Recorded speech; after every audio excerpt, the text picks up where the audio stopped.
Nasawi ang 8 individual sa magkakahiwalay na anti-criminality campaign ng pambansang pulisya sa Sampaloc, Manila. Narito ang ulat ni Patrolwoman Mika May Bahiwag. Kalaboso ang 8 katao sa magkakahiwalay na anti-criminality operations at uplan pagtugis ng Manila Police District, Sampaloc Police Station 4, Sampaloc, Maynila.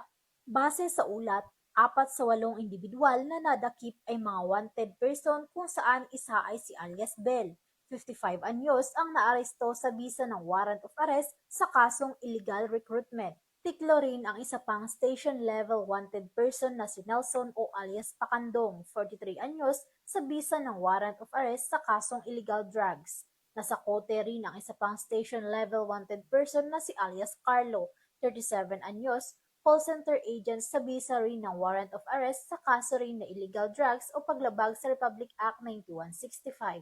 Samantala, tinatayang higit sa 47,600 pesos ang nasabat sa 4 na durugista na nadakip sa magkakahiwalay na operasyon sa Sampaloc, Maynila. Narecover sa agarang follow-up operation ng mga operatiba ang 14,500 pesos na cash money na tinangay ng isang 17 anyos na menor de edad na lalaki mula sa bahay ng kaanak nito sa Jeloreto Street, Sampaloc, Maynila.